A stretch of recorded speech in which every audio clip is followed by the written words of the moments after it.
Everybody, it's ADIKA. You're on Talking Wax. This is Artist Rewind, your ultimate intimate conversation with your favorite artists. And please, if you like this channel and like what you see tonight, subscribe, hit that bell to be reminded. You see that down there, that little guitar pick? That's your friend for enjoyment and to share. And also, check us out on Patreon, people. First Saturday of each month, we are having a vinyl showdown where we give away vinyl records. And how do you get in on the action? Well, go in the links down below. Click on our Patreon Talking Wax tier.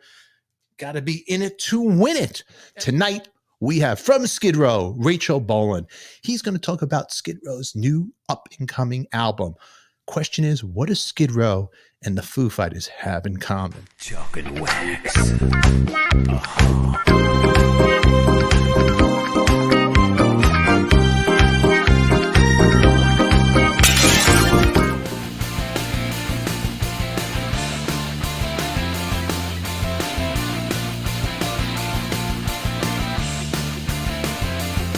The new soap that you got out, the flavors out here. Dirty flavors. Yeah, don't eat it.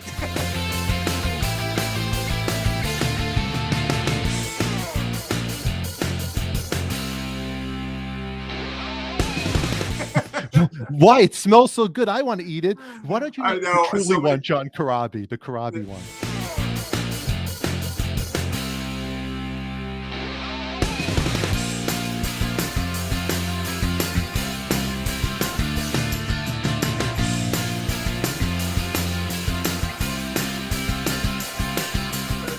People say, what flavors do you have? But yeah, I started a fragrance line that technically I can't call all natural because it has fragrance oil in it and not essential oils, but they're great. One is watermelon, and that I cannot keep that in stock. We've been making a bunch of that. There's one, I got a lot of requests for from women for a rose scented soap. So we made what's called Idala's Rose. And then another one for the dudes, which is sandalwood with pine tar in it. And I don't know if you've ever used pine tar soap, but man, I love it. It smells so good. So yeah, those are our three new ones, and they're kicking ass.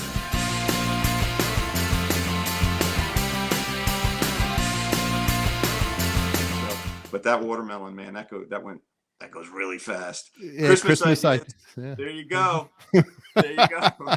Yeah. That's right. Look at Debbie is ready. She's going to be putting the order in there. I'll put the link in here, Debbie, so you'll go in there if you guys don't have it. But Rachel, where can they find the soap? The young people out here. DirtyRockerSoapCo.com.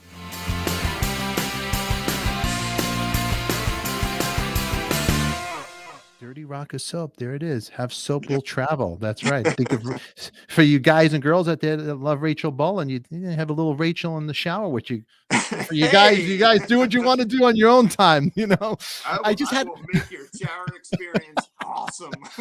Man, Rachel tingles me places I never thought I'd be tingling before. Are you releasing just new stuff on vinyl? Absolutely. 100%. Okay, when's that coming out? We're talking labels, looking at spring of 2022. 2022. You have a title for it yet? Not yet. We have a few working titles, but we don't have one. That's another thing that we have to get locked down because, they've been asking us for one. Yeah. And artwork. So we got to come up with something. We're really excited about it. We're working with Nick Raskulinecz, who is just unbelievable, and I'm sure everybody out there has listened to something he's produced. He's done Foo Fighters, Hailstorm, Evanescence, Stone Sour, Rush, Korn. Man, the list goes on and on and on, and he is just so awesome to work with. We're only a few years difference in age, but he's a creative force, and I've said this in a lot of interviews. He took this band like back to our roots. He listened to us as a teenager, And he, at this point, you know, and you could attest to this, is when you listen to a record growing up, it's that same record in your head for the rest of your Mm-hmm. life. It's that memory, that photograph in time, the music that touches your soul. But when you're in the band, you tend, because there's so much life going on, and you did this record, then you move on to another record, and you write and write, and then you start writing about different stuff, and your music goes in a little bit different direction, because, you know, to retrace your steps back to where you started, to your roots, so to speak, is pretty difficult. Nick was our guide. He was the guy that said, "Man, this is a good song, you know, but it's not a Skid Row song. Try this, try that." Or he'd just say straight up, "Dude, it doesn't sound like Skid Row. Scrap it." Okay, cool. Wow. And we put, you know, Snake and I still do the bulk of the songwriting, but we all put so much trust in Nick, because it's the smart thing to do. He knows what he's talking about, and he has a vision that we had to get on board with. And I don't mean that in a bad way. It was just like coming from a different angle, like really taking our stuff apart piece by piece and saying, "Man, you know what you guys would do? You would do this, not this. You would do something like this." And we do it just in a different way. And it was just like accents and maybe a little bit different riff, you know, don't go to full step, go to half step. That's signature Skid Row, this and that.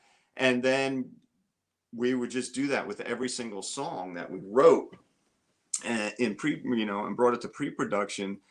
And then, man, the fire he lit under our asses was unbelievable, because I am so psyched about this record and the way it's coming out now. It's not done yet. We have basic tracks done. We got rhythms, bass, and drums.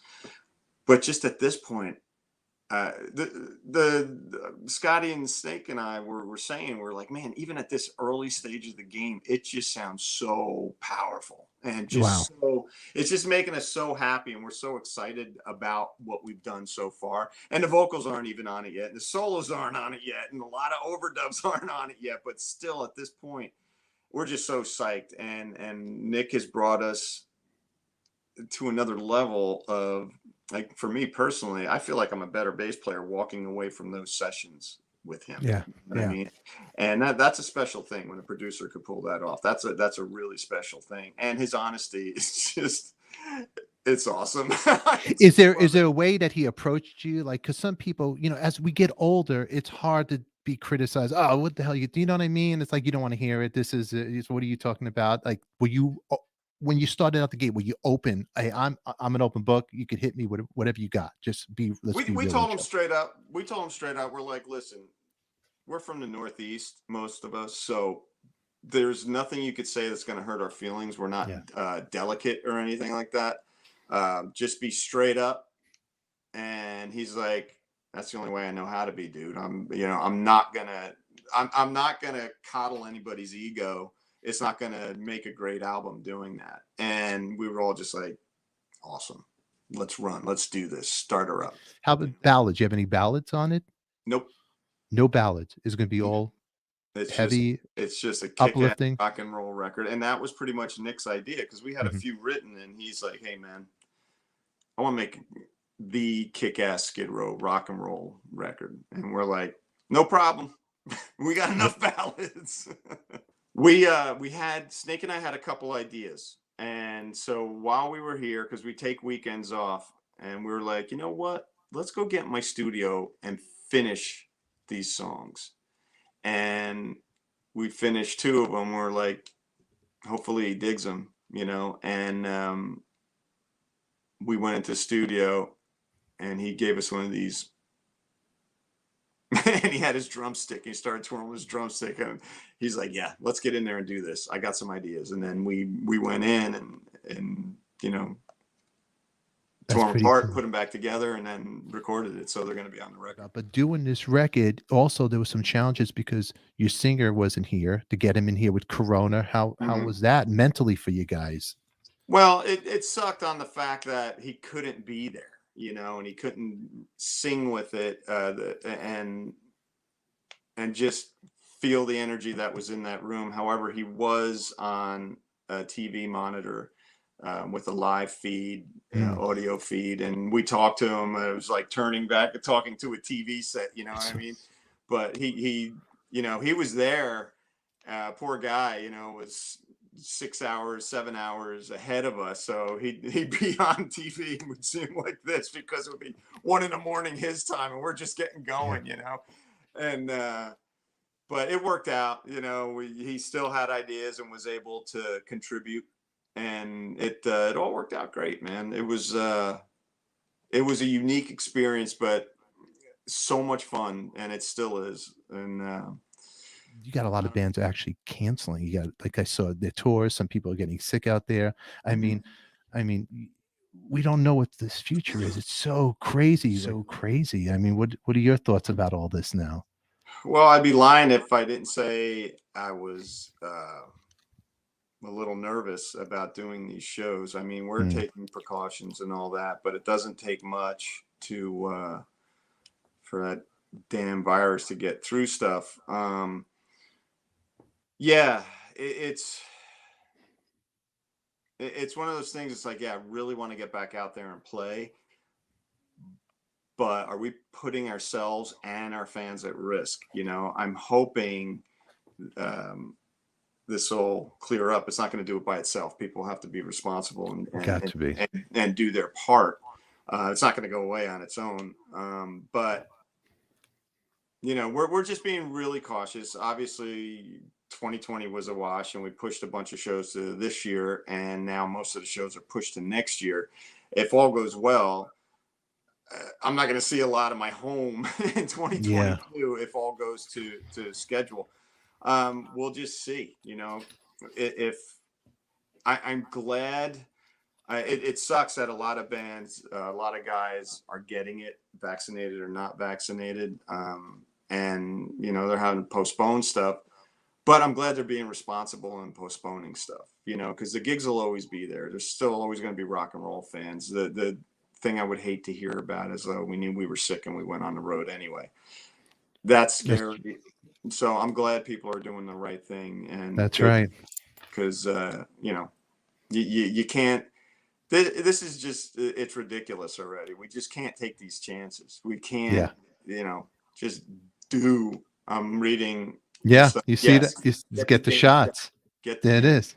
Get the damn shots. It doesn't take much, but I have my feelings about it, and I'm, but it's such a touchy subject these days. You say one thing, and not that I give a shit what people. I never cared what people thought about me before, but I just don't feel like. I just don't feel like having the debate anymore. I know. I have a few friends and even a couple family members that just refuse to get vaccinated, and I don't get it. I don't get the conspiracy stuff. I don't get any of that. I mean, I've told you before. My girlfriend's she's a nurse. She's an RN. I see what she's going through every day. I see it, and it ain't pretty. It ain't friggin' pretty. But this is not. I'm not getting on a soapbox. I just see what's happening, and it ain't pretty. I mean, Rachel, how do you feel about the whole meet and greets? And we're not doing them right now. No, it's just too risky. It's just too damn risky. You know what I mean? And for a lot of bands, including us, it's a big source of revenue, and we're not doing them. We're just. I don't know the answer. Well, I do know the answer of what could potentially help, and we've been talking about it. But we're not going to have meet and greets. We're not going to put ourselves or anyone that comes in a meet and greet. If there's 50 people in there, all it takes is one, man. And I mean, I'm vaccinated, but I could still get sick. We know that. It's a vaccine. It's not a cure. However, I don't want to get even a little bit sick. Yeah. I've had friends that got it, and they're still have effects of it that weren't vaccinated. So they still have effects of it, and I hate to see that. I hate it. I hate it for anybody. Yeah. Debbie says your health is more important than the meet and greets. That's right. But you know what? The new vinyl is coming out soon. I hope that's sooner. Yeah. I mean, are you gonna do colored vinyl? Yeah, I have a really cool idea for a color, a design. Okay. Okay, so hold on. I could probably get an ultimate scoop here for anybody else. There's something if I could squeeze Rachel hard here. He has a lot of ideas for names, for for concepts. Okay, so but the vinyl, I'm not going to say it yet because yeah, if it goes out, then someone's going to steal the damn idea. Okay, don't say it. But yeah, I don't even know if it could be pulled off or if it's even possible, but I think it could be, and yeah, it would be really cool if we could do it. Will it be a double album or open It's gate? going to be a full length, just Okay. a full length. So Okay. very excited about it.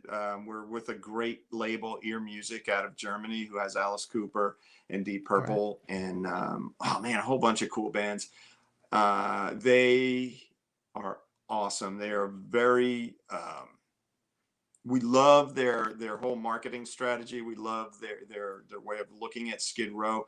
We love everything about them, and it's not often an artist says that about a label, you know what I mean? But we're so on the same page with stuff, and just the ideas that they've laid out in front of us just are great. And I mean, we were watching what they did with Alice Cooper. He had a #1 record, and Deep Purple sells a ton of records every time they put something out. So we have a really good team, if for lack of a better term, you know, between our label, our management, our producer, and just what the band's doing. We have a really good thing going on and a lot of momentum. And we're just going to keep working on the album, and you know, regardless of whether we're able to tour or not, we're just going to keep kicking ass on this record. And you know, we definitely want to get it out by spring of 22. And then how about the single for the record? Are you still working on the song, or you know the song that you are going to release? We don't know yet. Not until the vocals and solos are down. We have an idea of which one it might be.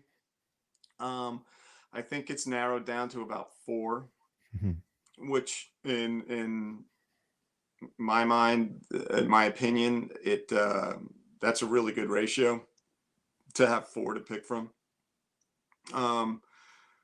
You know, of course, that's just the band and producer saying this now, because label and management haven't heard anything, because it's just you know, they haven't heard the song in their head. They heard demos of stuff. We know what they like. We know what the label likes. We re-recorded those songs, and they came out so far so great. And so we'll see what happens. But this is something that's we're gonna have to make decisions on soon. Yeah. Not too distant future. Yeah. So what are you listening to while you're making this record? Who's your influences now in making this record? Like, wow, these are my. You know what I did, dude? I just, I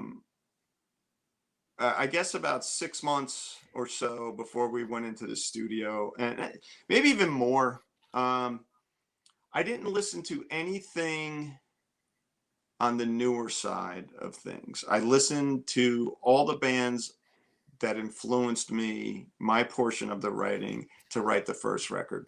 I listened to, you know, Ramones, Sex Pistols, AC/DC, all like punk rock stuff, you know, Aerosmith, Kiss, Sweet, everything I grew up listening to is all. So I avoided the radio, except for, you know, like classic rock stations. I avoided listening to anything new for the most part, so that the only thing that would get in my head would touch those same, you know, press those same buttons it did in the first place.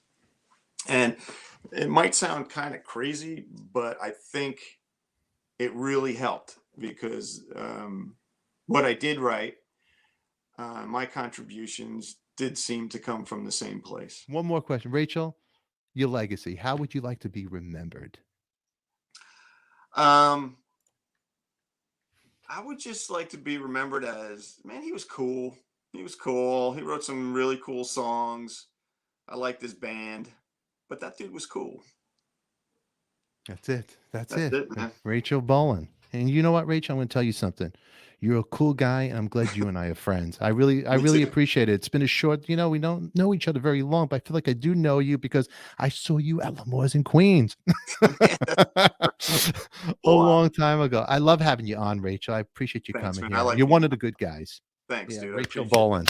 I want to thank Rachel for hanging out with us tonight, and I want to thank you for being a part of this show. Please check us out Saturday night, 8 p.m. Pacific Standard Time, right here on Talking Wax. Until then, everybody, it's only rock and roll, and we like it. Mwah. Bam!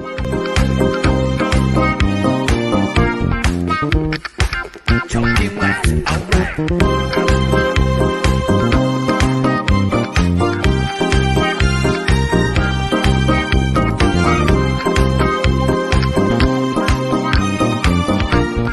Wax. Talking Wax.